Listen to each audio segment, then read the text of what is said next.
Welcome to Becoming Unstoppable, the Defy podcast where we sit down with leading athletes and pull back the veneer of social media. We lay bare the challenges they faced on their journey and explore their stories of resilience and determination that helped them emerge victorious. Today we have Premiership Rugby winner and England international Freddie Burns. Freddie has won a plethora of trophies over the years, including a famous last-minute drop goal to win the Premiership final, and has played in England, New Zealand and Japan, and is known for his attacking style of play and engaging personality. Thanks for joining us.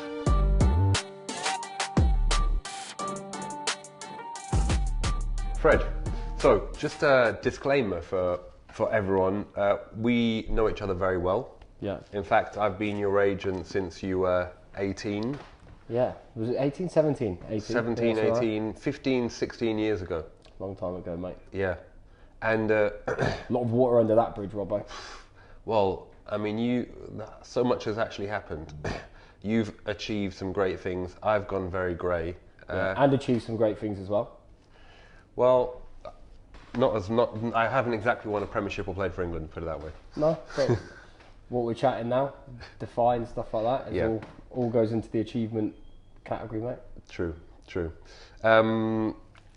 What is quite strange is we've both been on a bit of a journey together. Yeah. You know what I mean? I would have been, when you were 17, I probably would have been 25, 26. And you're now 33. Do you know what's nuts about that? It's like when you were like 26, you were like, I felt like you've always been like 35. Yeah. If that makes sense. Yeah, Like you were always...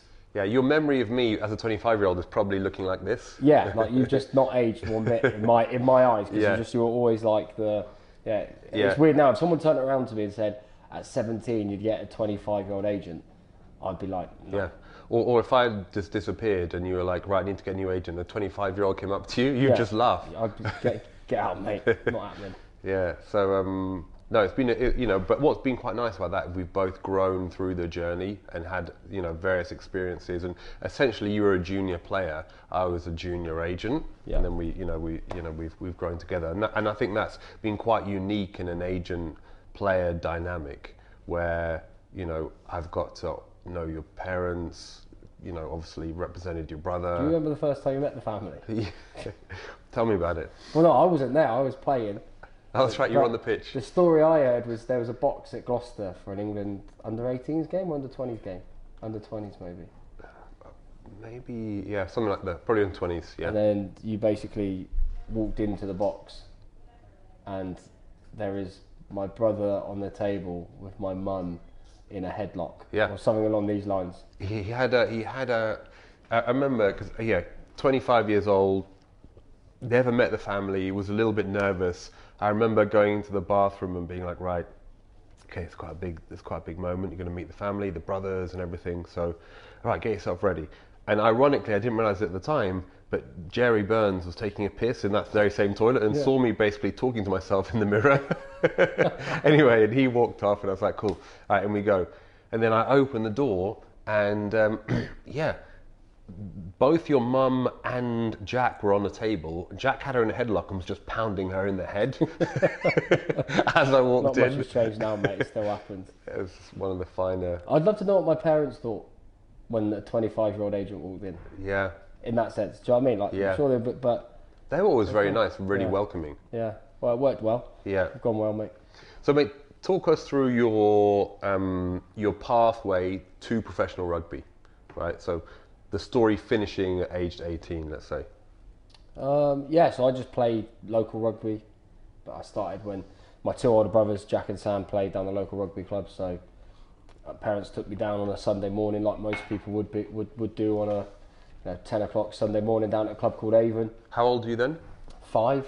5. Yeah, 5. So I did 2 years with Sam in the under 7s, and just sort of went through that and just played for the crack, did all those sort of mini festivals and all that sort of stuff. The good times that it used to be. Yeah. I'm not sure they still do those big mini festivals and that, but I remember there'd be 12, 15 teams all play each other throughout an afternoon. It was they were good times.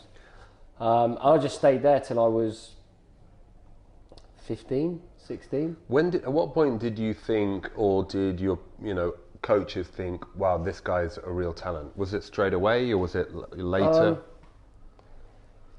It's a good question, because I don't know. It's the honest answer. You know, you talk to some people and they say, we knew you'd make it. We knew you had something, and like the parents could kind of say it. I guess I was always like, I started on the wing, and I remember I got frustrated not touching the ball, so I moved into like fly half a little bit, and I was sort of captain in those teams at that age. But no, you never really knew. Like, even, sounds ridiculous, but like the imposter syndrome side of the game is real. Like, you still always don't feel necessarily like you belong, and I think that's quite a good thing. Like, I feel like that.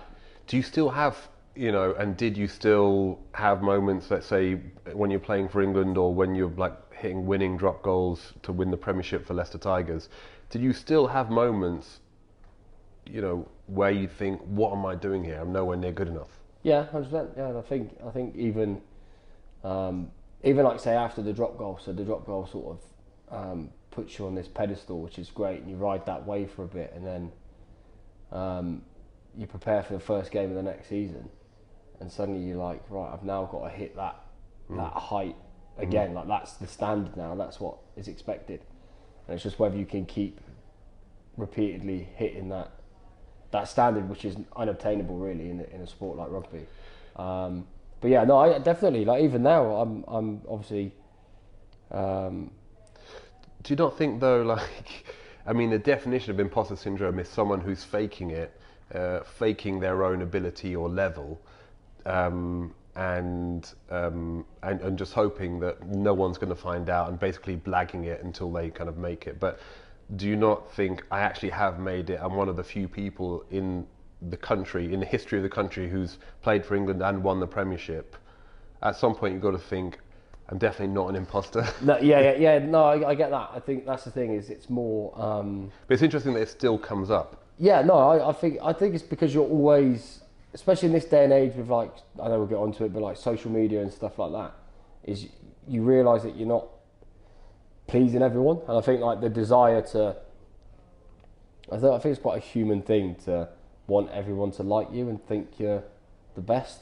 And as much as I can sit here now and my rational brain fully knows that is just not obtainable at all. Like, not everyone's going to think you're the best player in the world. Not everyone's going to think you're the nicest bloke in the world. There's so many different variables on how you meet people and stuff like that, and people's opinions on it, that like, my rational brain knows that that's fine, but you do have those times, especially building into games and like close to games, when emotions are higher. You know that you're about to, like, prepare for a big game, and your senses are heightened to that, and you do kind of question, like, am I good enough to be here? Am I going to play well?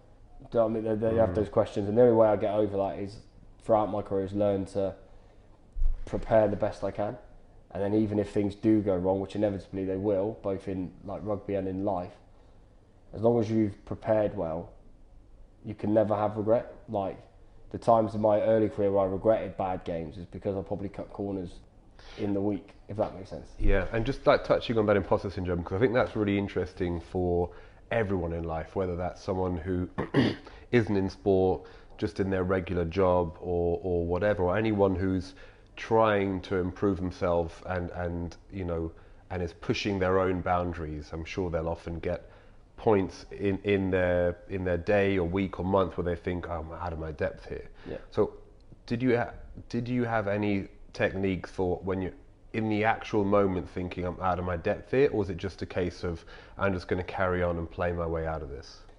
Yeah, I always, it's that second one, definitely. Like, there's not one bit, no matter how much self-doubt I've had. And don't get me wrong, I've not had self-doubt, I've not had crippling self-doubt. So, I mean, I've not found myself, locked in toilets before games being like, oh my God, I can't go out there. Like, it's never been that. But you do always question if you're good enough, and you always need to prove yourself. But I always think, my view on it is like, you generally get one shot at life in that sense, without getting too deep in it, but you get one shot. Like, go out there, give it your all, and as long as you've done that, no matter where you fall, you can't really regret it. Mistakes are going to happen, things aren't going to go the way you want it to. is it the old Mike Tyson quote about everyone has a plan till they get punched in the face kind of thing, and like you just know that inevitably something's going to come up that you've not expected. But if you're prepared and you can almost be aware that it might happen and be able to roll with the punches, but also still have that ability to like jump in and just do it. So for instance, like with the drop goal, I spoke to my parents about it, and my dad said, well, I knew when I was 16 I played a game for Somerset, a county game, and I went for a kick from about 47 metres out, about 16 years old. I can't remember if I got it or not, but my dad said the coach next to him turned around and said, whether he gets this or not, it's a huge plus to have the balls to take that kick. And I think that's the thing now, is people now can get scared to not take the shot. They're almost scared of missing, and that's one thing I never wanted. Like, no matter how bad I played or what the situation is, I'd always swing the next punch or take the next shot, or just take that next step, because the minute you pull back, you end up with like loads of regret. Whereas like you try something, it doesn't work, you can sit there and alright, you're disappointed it hasn't worked how you wanted it to, but at least you know. You've not got that thing where you're sat there going, what if I, like, you know, the drop goal's the easy example, but if I never hit that drop goal, and I've seen players do it in the past that have shirked it and not really wanted it. You've got to be prepared to miss in that situation and live with the consequence of missing, which would have been pretty brutal. But by putting myself in that position, you get it. The upswing of what's come after it, and obviously winning the cup and winning the league and all that sort of stuff, far outweighs anything. But I know if I missed, I wouldn't have regretted swinging it. Yeah, better to have tried and failed than not to have tried at all. 100%. I also want to go back to your schoolboy self when you're coming through.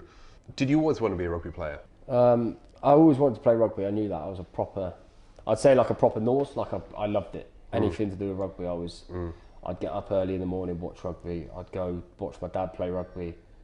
I'd be up at the rugby club kicking the ball about all day. Like I was constantly. You were set on your pathway. Yeah, and I was lucky as well. I got 3 brothers, sort of similar ages, and like that definitely helped the fact that I had someone to go and play rugby with, or to kick a ball back and forth with. But I played everything till about 15, 16, like football, a bit of tennis, like not at any decent level, but just like, you know, I sort of did it all. Fell into rugby, but I struggled at school a little bit because I was so hell bent on just being a rugby player. Yeah. And I mean, academic side. Yeah, but I think that's. Or just focus and being engaged. Anything, being engaged and focused was tough for me, and I think that's similar for a lot of kids. You know, whether you want to, you know, whether you're distracted by sport, which is, you know, probably a positive distraction, or something else, just being engaged. Have you got any advice for kids who are just, you know, just unengaged completely and kind of unmotivated at school? Anything from your own life that you could... It's hard to like give advice. The only thing I would say is I find myself now at 33 being like, I wish. Like, for instance, like language. Like, I'm now, like, obviously I've been in your company many times and the phone goes and you're speaking Spanish or whatever it is to people. I remember we were in the restaurant the other week, you're speaking Spanish to the waiter, and I'm like, it's so easy to sit and say it, but you don't realise when you're young how much of a sponge you are and how much you can take in without even knowing it. Like, so I almost feel like you're at school, you have to go to school, you might as well make the most of it and actually just try and take in as much as you can, if that makes sense. Like, I sit here now and I go, God, like, if I only concentrated a bit more in French, do you know what I mean? Would I be fluent in French? But I probably have certain skills.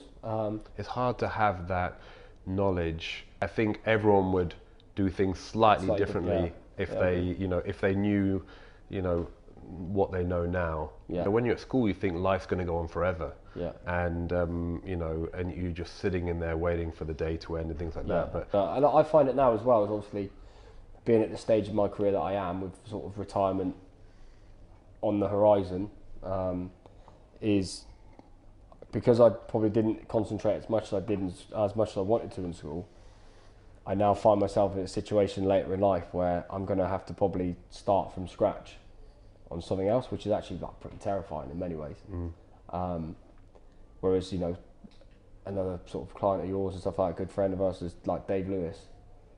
He studied alongside his career, and now he's in a really good job, and he'll have that job till he's 60, and he's set. And he was sort of like balanced it out both ways, like, and he was so good at, like, I've always admired him for the fact that he was able to play professional sport, but also like study and do stuff away from the game off it. And I think that kind of goes into school, is like being academic or just trying in school doesn't mean that you can't play your football, your rugby, whatever it is. You can still get the best of both.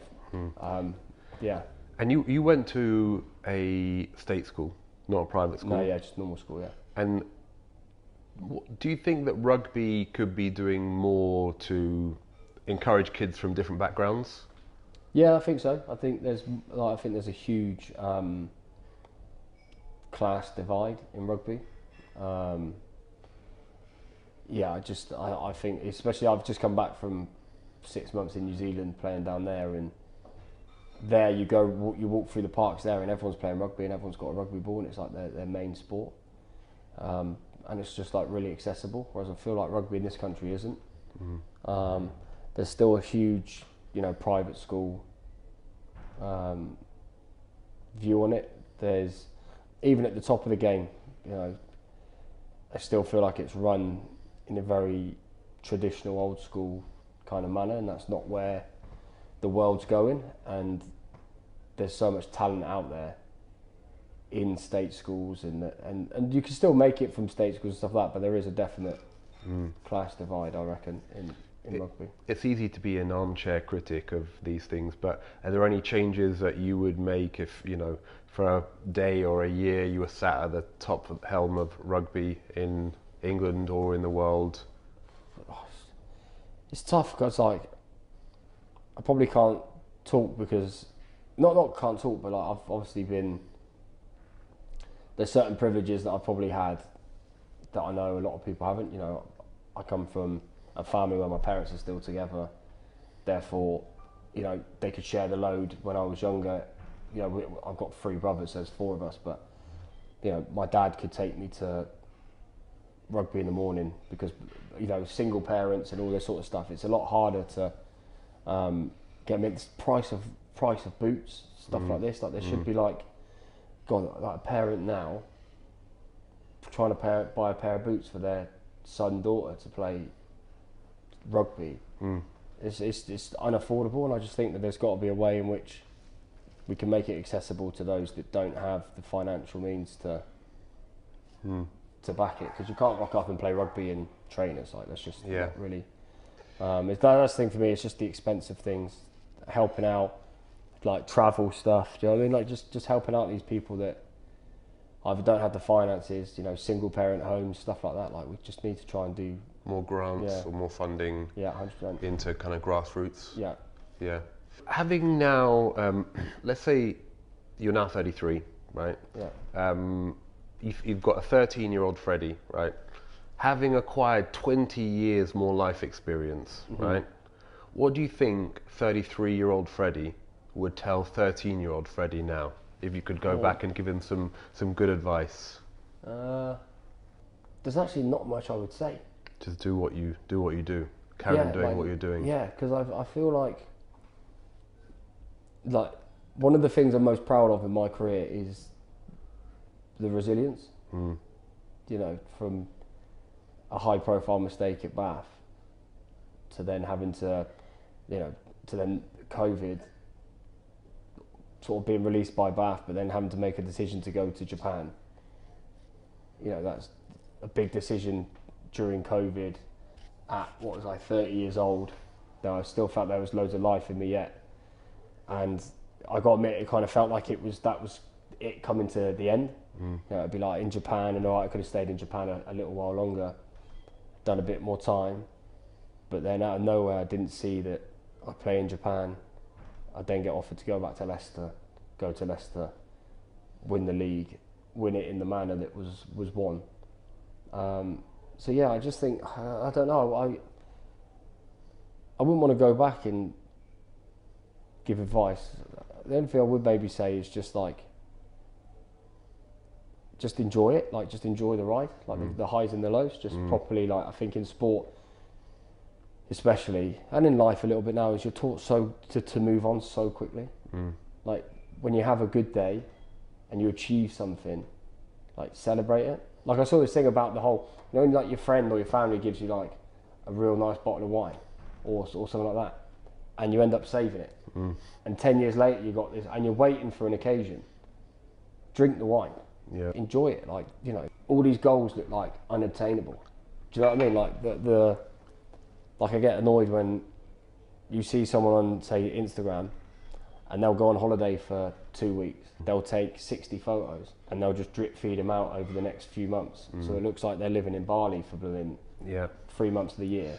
Yeah. And it's just unobtainable. And if you keep comparing yourself to that, creates a difficult narrative for everyone else. Well, you never actually enjoy what you achieve, because you always go, oh yeah, I scored the winning goal in football, but so and so scored the winning goal in the Champions League, and you're you got to find that I think the peer pressure now is stronger and heavier than it's ever been. Yeah. And part of that is through the fact that, the proliferation of just content that everyone has at their fingertips, whereas possibly when you were a kid and, well, certainly in my case, when we were a kid, mobile phones were only just coming out, so you didn't really know everything that was going on in the whole world. You were in your own little bubble, which has some positives and some negatives, but I think you were allowed to be a kid for a little bit longer. Yeah. What do you think are some of your character traits? What were you born with, do you think? And are there any that you weren't born with, but you've had to develop within yourself? I think you constantly have to develop, no matter, you can be born with something and still develop it. I was lucky. I come from a family, four boys, so 3 brothers.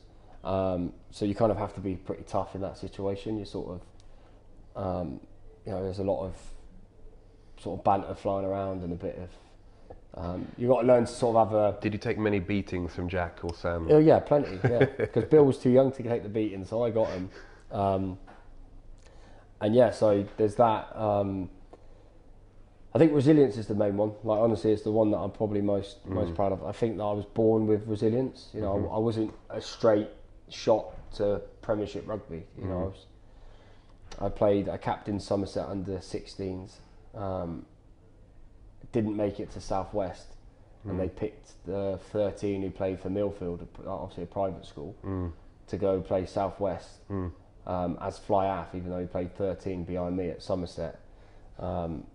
Somerset under 18s, I was told, or under 17s, I was told that I'd never be big enough to play fly half.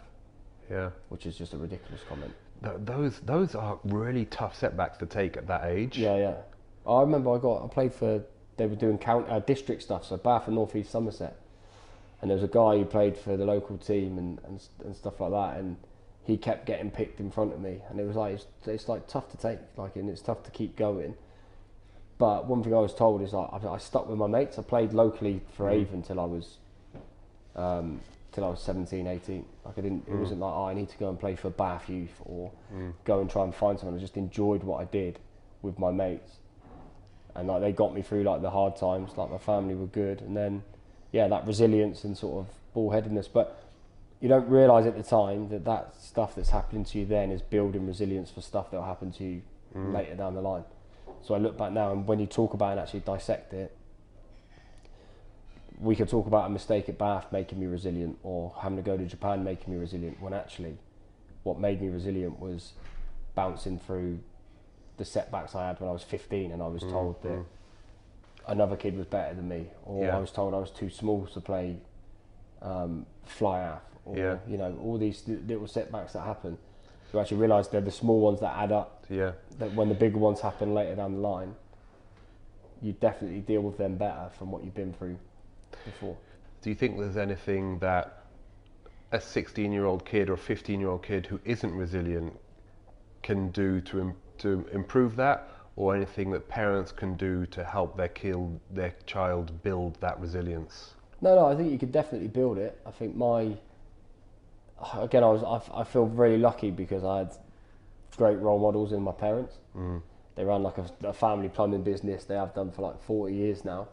And I remember watching that go through like recessions, and there were times when money was tight.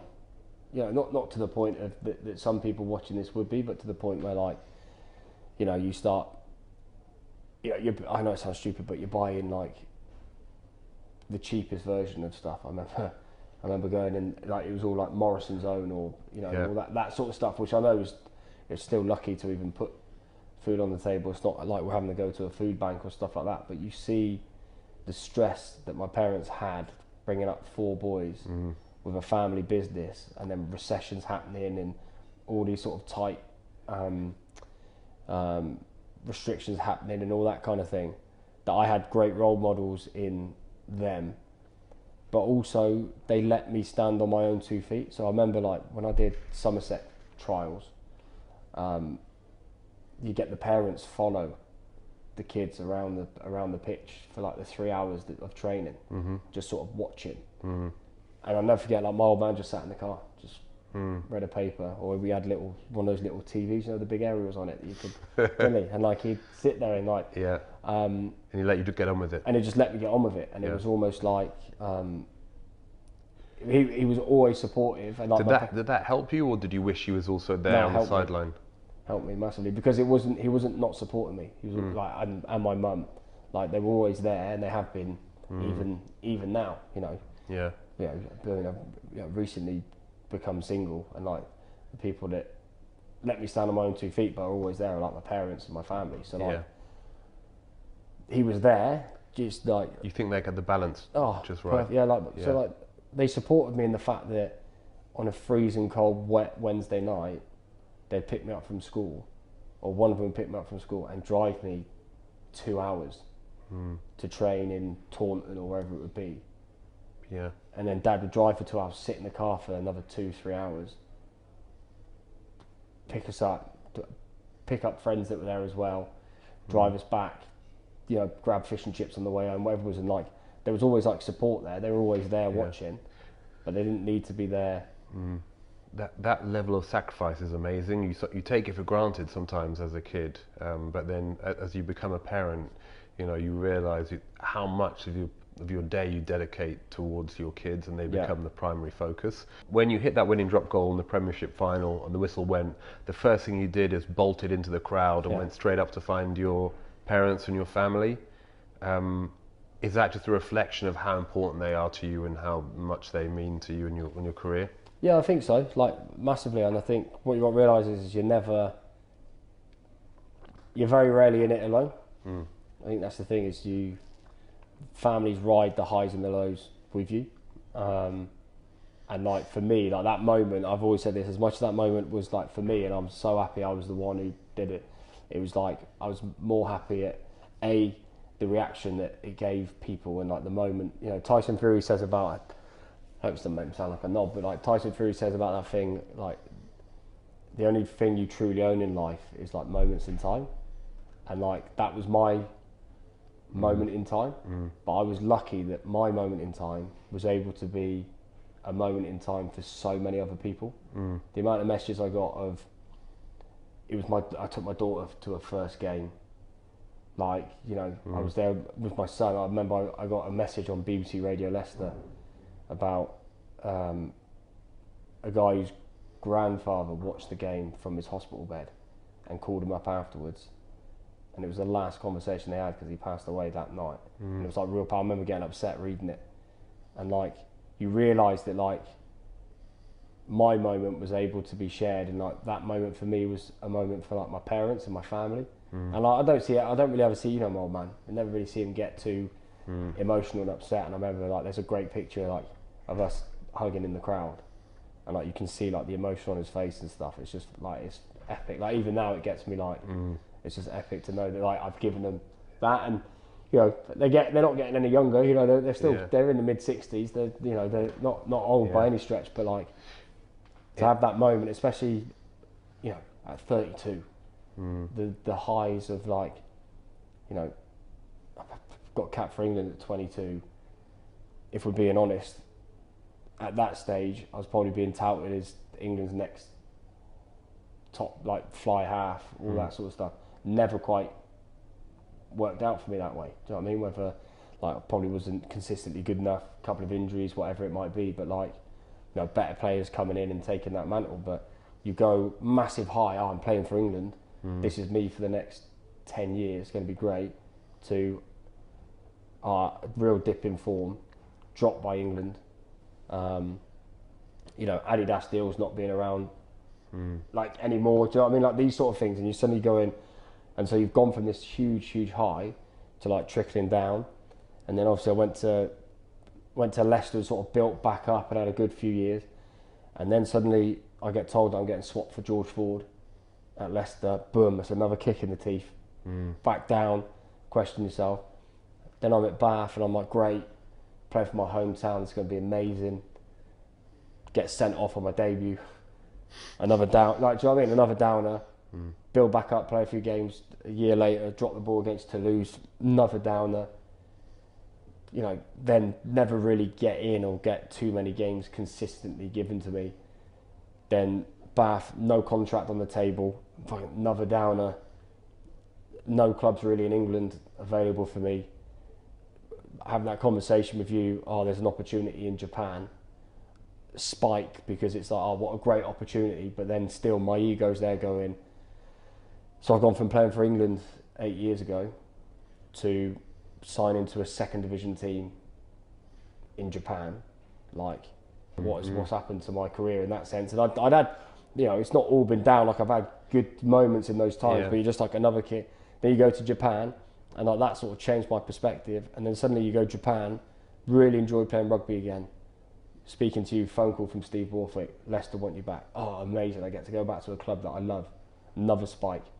End up just timing it that I come into a squad that is a brilliant squad, brilliant coaching setup, 14 games unbeaten at the start of the season. But even then, like I was flying, we get a week off, I go to Nashville, I come back, I get COVID. I come back 2 weeks later to play against Connacht, I'm terrible.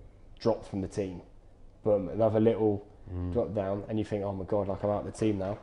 And then suddenly, 3 months later, you're on the bench in the final. Come on, kick the winning drop goal. Boom. Massive spike. On top of the world. But then perspective from that is, you go from that, have a few months great loving life. First game of the next season, Exeter away, yellow carded for slapping the ball out of the pitch. Boom. So suddenly you're back to... So it's always... it's always going to balance itself out. It's never just like... And now I can sit here, Robbo, and be like, I can sit here now and people will ask me to talk about my career, and I turn on and say 200 Premiership games, 100 games for Gloucester, 100 games for Leicester, won the LV Cup twice, kicked the winning drop goal in the Premiership, I was played in Japan, played in New Zealand, and people turn around and go, oh, amazing, like you must have just been like... But then when you actually break it down and sit about it and talk about it, in all those moments, there's like, I remember calling you up when I was in Japan because they were going to play me at fullback for a few games, and I was like, mate, I was. Do you know what I mean? Like, so it's never. You sit back now, and I go there and I talk about what I achieved, and I go, oh yeah, like I've actually achieved a lot, but you remember that it's never. It's been a total roller coaster. A ridiculous roller coaster, and like, but then again, and it goes back to that thing around social media. Is when I got dropped. I'm not on social media being like, I've been dropped. Do you know what I mean? I would then, I'd go home, go into my house, lock the door, sit in the corner, watch TV, feel terrible. Do you know what I mean? Like you go for those down moments, you only ever post or like chuck things out there that like the good moments. Even you look at the most successful business people in the world, or whoever it might be, film stars, sports people, businessmen. It's never ever, regardless of the achievement, it's never a straight line to the top. Yeah. And like you're going to be tested thousands of times on the way. Yeah.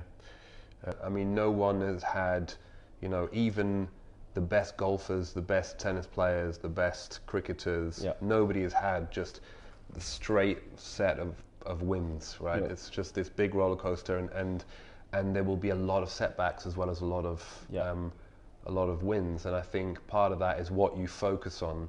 You know, unfortunately, social media only shows the wins, but it's what you as a person are focusing on, right? Because if you're a glass half empty kind of person, you're going to really get yourself down. If you focus on all the things you've achieved in your career, you know, you would probably take that.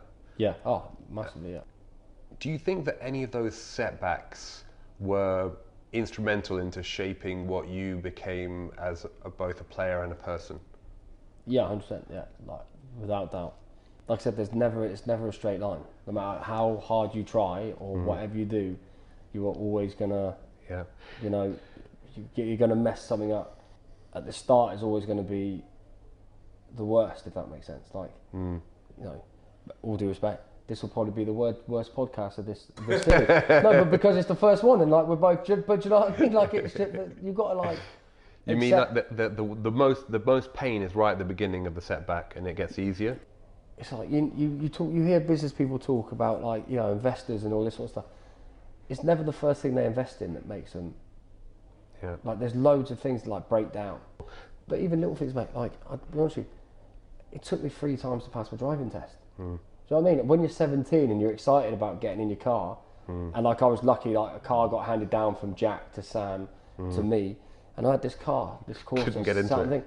And I'm like that, and I remember keeping it. I had a girlfriend at the time, and I remember keeping it quiet from her because I was like, I'm just going to go do the test, pass it, and then I get to call her up and be like, oh, I've got a car now, come on, like let's go do something, like drive around or whatever. Boom, failed it. Yeah. And like that, like at that age, it's like a big disappointment. Like you're properly like wounded from it. All my brothers passed first time, so there was them giving me grief about. Yeah. Do you know what I mean? So like, no matter what you break it down to, it's never ever just like. Yeah, but similarly, your brothers are probably thinking Fred's this absolute rock star who's playing rugby at the highest level, and like how, you know, that must be in a way quite demoralizing for them, you know, and there you are thinking, I've gone and failed my test again for the third time, I'm useless. Yeah. You know. But what everyone is like, I know it's that old cliche, but like everyone's got their struggle. Like, you know, it doesn't matter whether you're a millionaire driving around in the nicest car, eating at the nicest restaurants. You still have your struggles, your worries. Like, it's the same. And I try to take that in. I remember watching, is it Troy Deeney did that interview where he scored a penalty and they asked him about, was it pressure? And he said something along the lines of, it's depends what your view on pressure is. Like, he's like, for me, kicking a football isn't pressure. Like, pressure's being a single parent trying to put food on the table whilst working and all that sort of stuff. Like, that's pressure. And I remember seeing that and thinking, especially when it comes to rugby, it's like, what really matters? Is there anyone that you've played with or know that's just unbelievable at dealing with setbacks? You know, it's like, can just brush it off very easily. I remember Jamie Roberts, after I dropped that ball against Toulouse, he came up to me in the change room and he was like, listen, like, no one wants to see you down, moping around. Like, he's like, take tonight, but then come in on Monday and just be yourself, and like, you know, you made a mistake, but no one wants to see you drag it out. Yeah. Like, longer than it needs to be. So quite frank advice then. Real frank advice, yeah. I always really appreciated that. Because then on the Sunday night, I text Todd Blackadder, the coach, and was just like, look, I am hurting. Like, I'm embarrassed about what's happened, and I know I've sort of let the team down and all that sort of stuff, but tomorrow, you know, humour is sort of my way of getting over things. So I was like, we're going to come in and just try and like crack on. So yeah, and I appreciated that advice from Jamie Roberts. And then like Ben Youngs always says to me, because he takes the mick out of me a bit for it. I love Ben Youngs, a great bloke.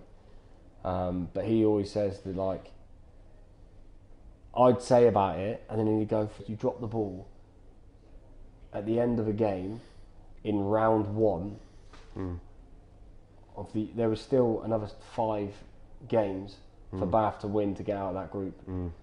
It wasn't like it was a final, a quarter final, or something. Like, drop the ball in a rugby. I think Zebo messaged me on Twitter afterwards, just being like, mate, no one died. Like, is that quite good? Is that quite nice getting that support from your peers, but they're almost unconnected? Just no, it was massive. Like, the support I got from a lot of people meant a lot, and I try to do that now as well. Like, if I see something, especially with like guys that are playing in the public eye and stuff, if something happens, I'll try to like just message them, just be like, don't worry about it, mate. Do you know what I mean? Like, just sort of check in a little bit, which I think is important. I think that would mean a lot to them from someone who's won a premiership, but also, like you say, has made errors in their career as well.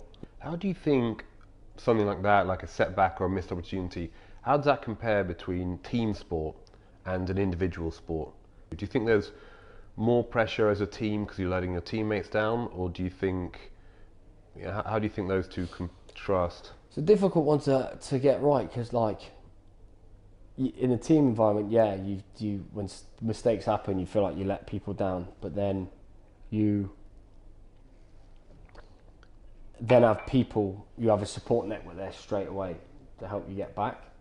So like, if I went in on a Monday and I was feeling a bit low on energy, a bit down, there's 30, 35, 40 blokes that I go, right, I don't want to let them down, I'll front up for them, but also pick your energy up anyway. There'll always be a Ben Youngs to crack a joke, or someone to put, or a Jamie Roberts to put their arm around you and have a bit of a deeper chat. So I mean, you've always got that. And I've always had mad admiration for those athletes in individual sports. I remember become good friends with Amy Williams, the Bob Skeleton Olympic gold medalist, and I felt like I knew her because her brother played at the rugby club with my dad. But also I felt like I kind of knew her anyway, because when I was an academy kid, but I can't remember what year she won it. But anyway, years before, when I was 15, 16, 17 in the academy at Bath, going into the university to train, Bath University to train, I was training at 7 in the morning so I could train for an hour and then go down and start college at like 8:30, 9. Every morning when I was coming in, she was leaving. And like, no one, like, I never really knew who she was. I was always just like, she was always just like, the Bob Skeleton girl. Do you know what I mean? Amy Williams, Bob Skeleton, all that. And then 5, 6, 7, 8 years later, she wins gold. And suddenly you're like, you know what? Like, she's won gold, and people see her winning gold, but then I see the person coming out of the gym at 6:45, 7. Zoe Smith, like, has to find funding, has to like work a job, all that sort of stuff, yet still trains on her own, finds the discipline more than the motivation to go into the gym, train on her own, and like execute. And I just think that's like a different mental strength entirely. So imagine what quick fire advice, Freddie, to little Johnny, let's say, who's just been released from Chelsea under 13s, and he's absolutely dejected, and he thinks his whole world has kind of caved in on him, and that's it. Quick fire advice to little Johnny sitting over there. It's just that you just got to crack on. I know it's like but just go back and play with your mates. Go back to your local rugby club and football club, whatever it might be, and just enjoy the game for what it is. And when you enjoy it, you play your best thing. When you put pressure on yourself, when you're constantly worried about decisions you're making, who's watching, all this sort of stuff, it just builds pressure. Just enjoy it. Just go back. An opportunity will come, especially at sort of that kind of age. In sport especially, I always say this, is you're actually, a lot of the time you're defined by one man's opinion. And that, in football, is probably like a scout to start with, and then it becomes your coach. And like, how many times you see it where like a player plays week in, week out under one coach, the coach gets sacked, a new coach comes in, plays a different style or doesn't quite fit, suddenly that player doesn't play anymore. So like you never, your value isn't dictated by like that one person necessarily. But like even now for me, it's like, so that year at Leicester, I was their second fiddle to George Ford. Yet Steve Borthwick had an incredible way of always making me feel valued. Whether that was, you know, the importance of coming in and covering when he was away with England, or coming off the bench at fullback and all that sort of stuff. So there's always someone out there who will rate you and back you, and you just got to keep playing and enjoying it until you find that kind of person. Were there any moments where you were just like, I'm just going to completely give up? Yeah, and quite a few. Especially after Bath. Yeah. Before I went to Japan. Yeah. And even when the Japan deal come on the table, there was like a bit of excitement and stuff like that, but there was also that thing of like, I'm going to go and play for a second division team in Japan. Like, what's going on? Like, crazy. Like 1 minute, yeah, you just sort of think, oh, I'm not sure whether I'm not sure whether I can keep. What pushed you through that, do you think? Wanted to prove people wrong, massively. The fact that I loved the game, like the fact that I was just like, I spent a lot of my early career worrying about other people, as in people in my position, what they were doing. You know, even when you get into games, so I don't know, let's say I'd play against like Owen Farrell, and it would always be our two young English 10s going at each other. But then really, it's never head to head in that sense. Like I can't control what Owen does when I play against him. If Owen kicks 7 out of 7, plays pretty well, like there's nothing I can do to control that. Like all I can do is what I can. So try and hit the goal kicks that I get, manage the team as best I can. You know, like I don't need to worry about it. It's irrelevant who's playing me in that sense. Like I don't need to, you know, media like to write like head to heads and all this, and they have to do it to build excitement. But actually, it's like, you know, no. Like all I need to do is focus on like my preparation, what I can do for the team, and if I do that, then even if you lose, you know that you've done like your job. I think they say comparison is the thief of happiness. Yeah. It's a great saying that. I like that. But that goes back, sorry, just quickly, that also goes back to like, you know, in schools and stuff like that, you'll always be compared. When actually, you can be completely different.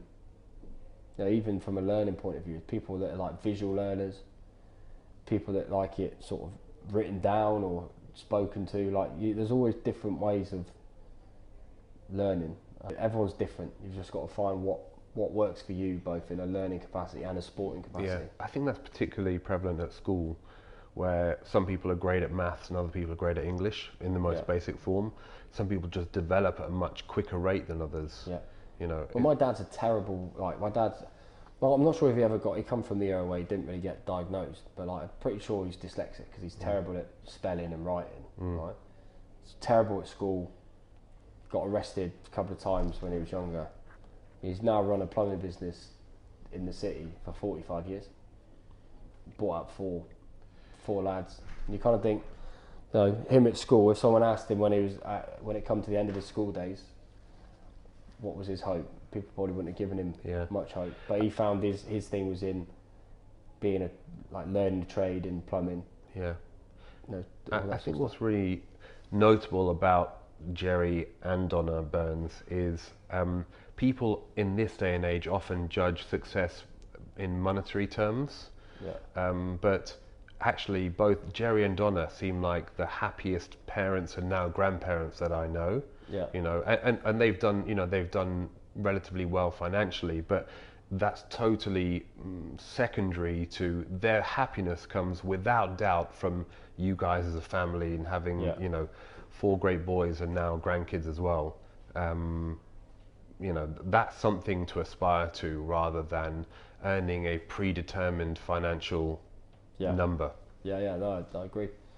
All right, I want to talk about social media for a minute because that's something that is very prevalent in sport and just in general life is an enormous and growing industry that, you know, that's just completely taken over. Yeah.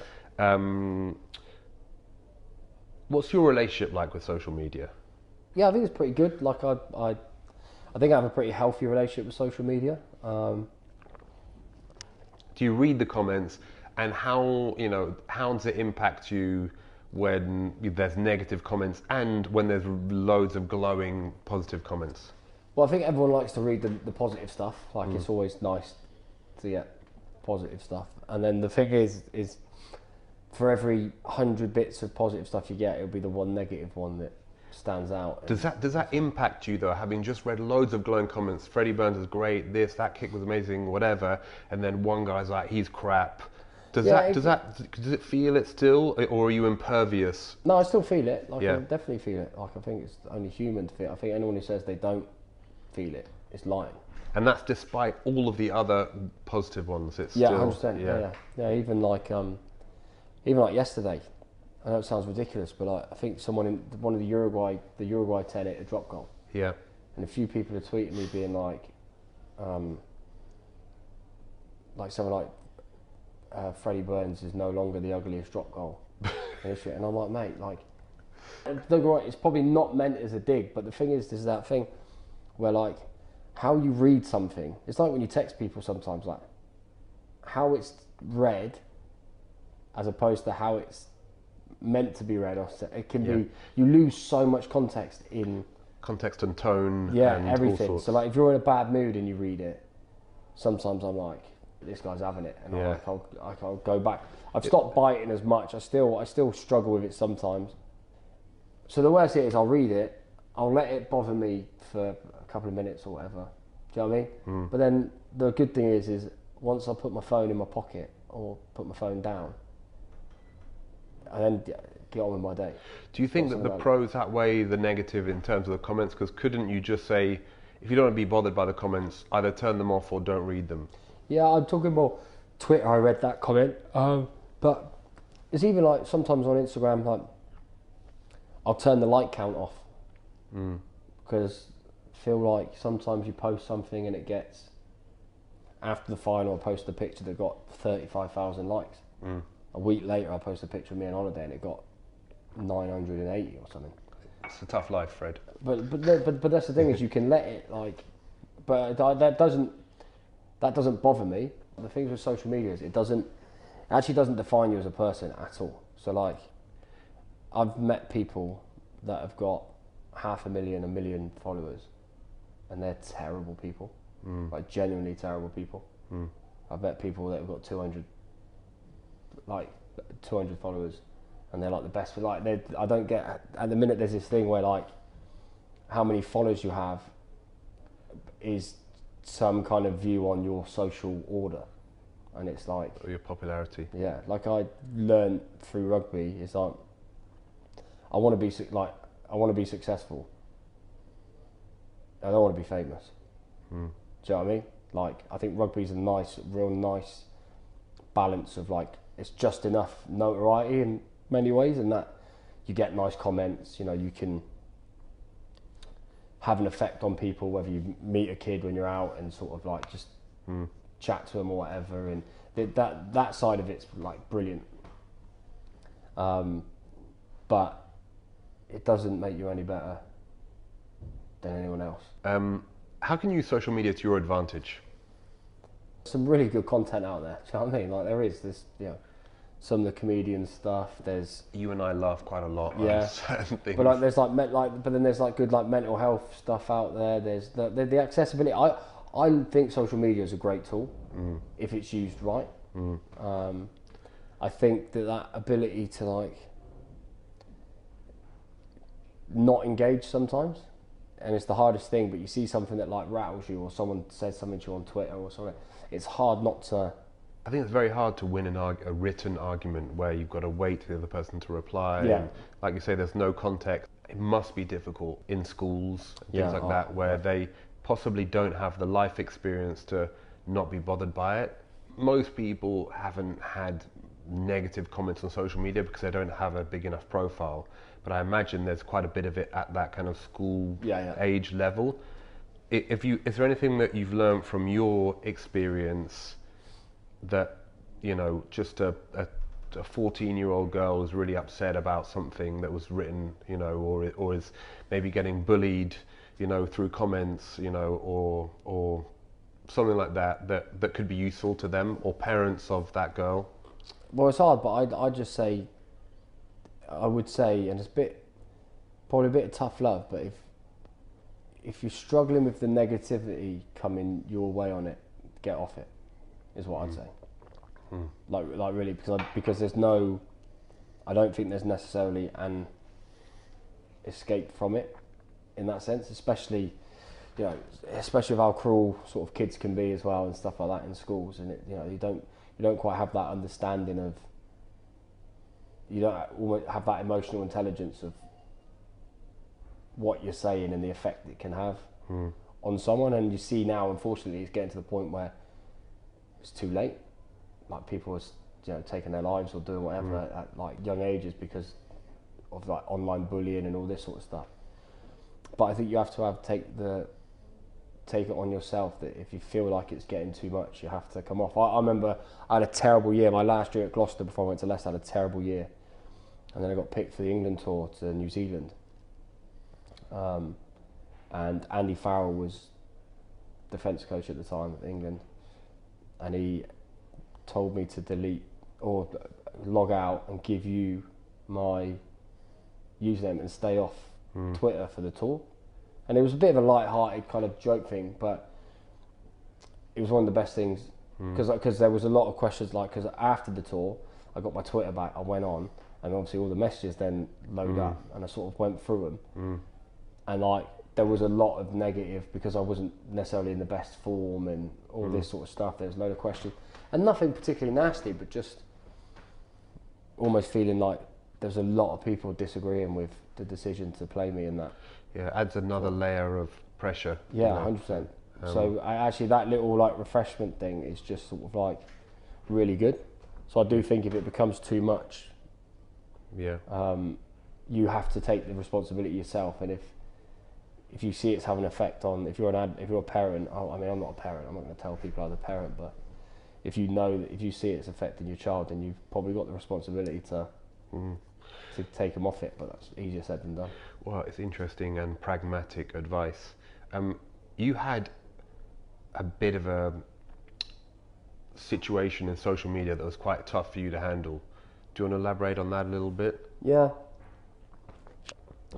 It's weird because I'm sort of like I'm really over it now, and I think especially since the final and what happened, basically I started getting trolled on Twitter from a fake account. Every time I played for Bath, there'd be 4, 5, 6 tweets of just sort of a bit of abuse, and started off just commenting on my game, and then after a few weeks, months, started getting a bit more personal, and like stuff that only people kind of close to me would really know. And then so that was unnerving, and then again the next stage was then putting stuff out there and sort of slandering my name a bit. I was worried it started to become damaging.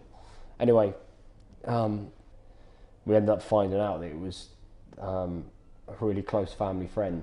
And they'd set up a fake account? Yeah, they'd set up a fake account to troll me from it.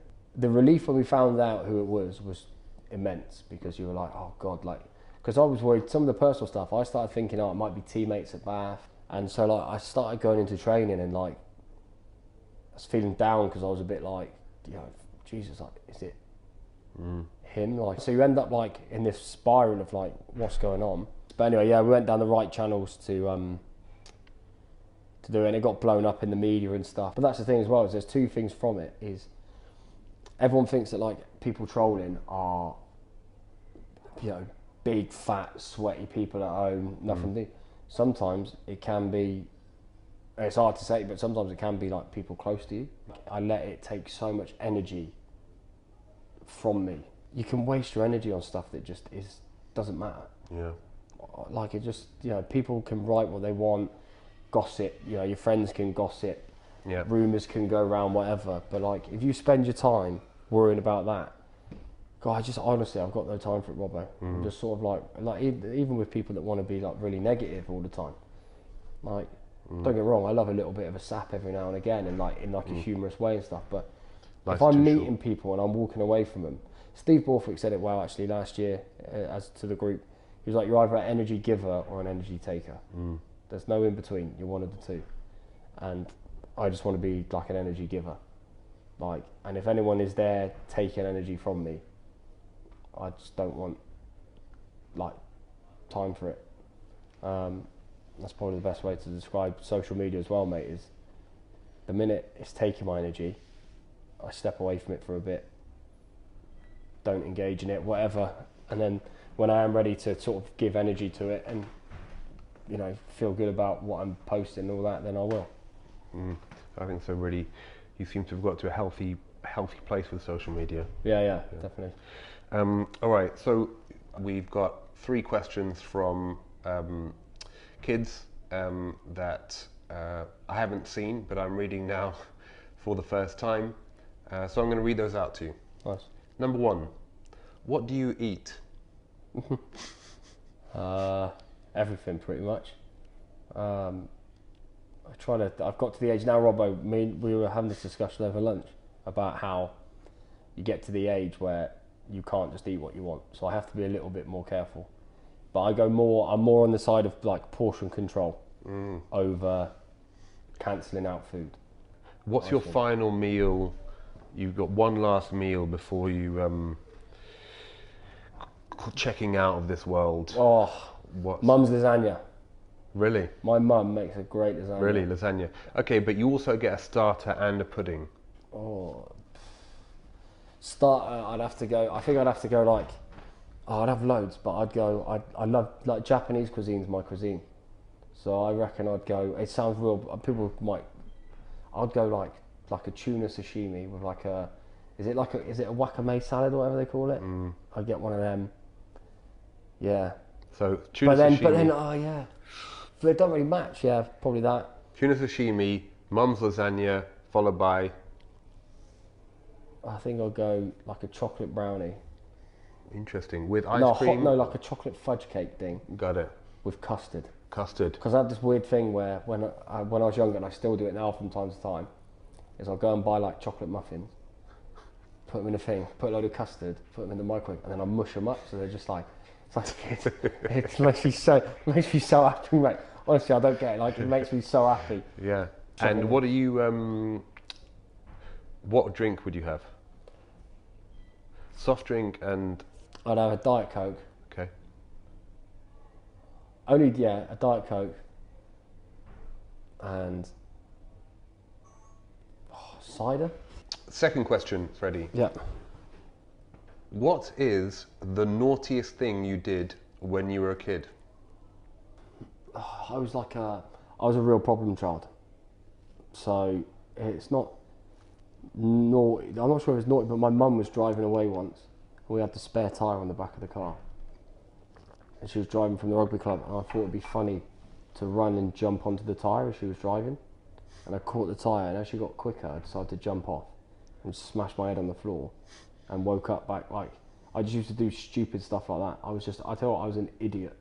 Like, generally, some of the stuff I used to do, like naughty stuff, never too naughty. I was going to say, like, we used to race our bikes through Morrison's. So it'd be like, we'd be on the door and it'd be like, right, go down aisle 3 and then up aisle 4, and the first one out the door wins. It'd be like, it was the Jackass era, wasn't it?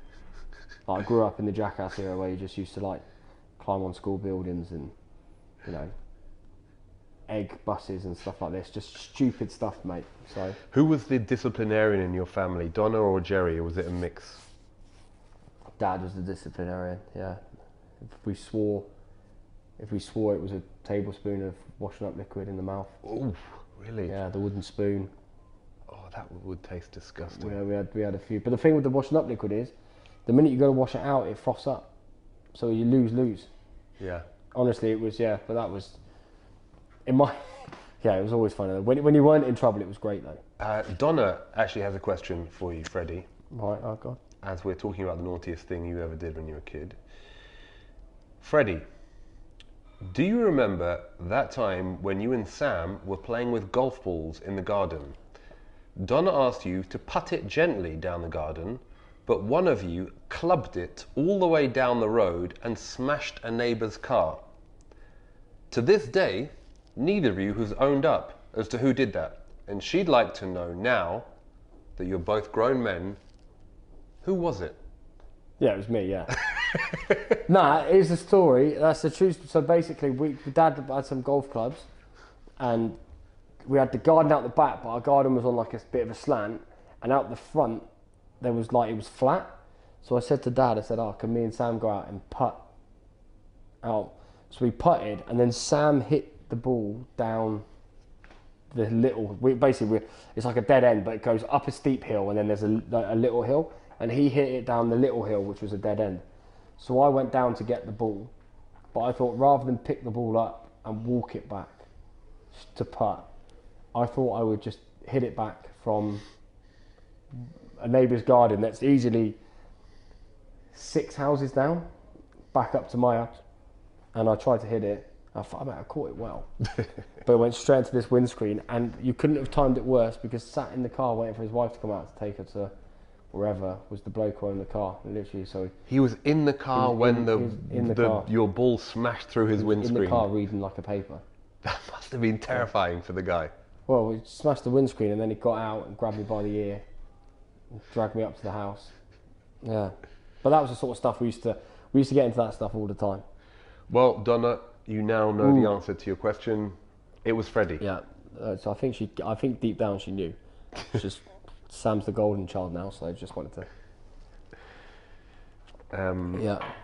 What sportsman do you really look up to outside of the rugby space, and why? So Valentino Rossi, MotoGP, grew up watching him.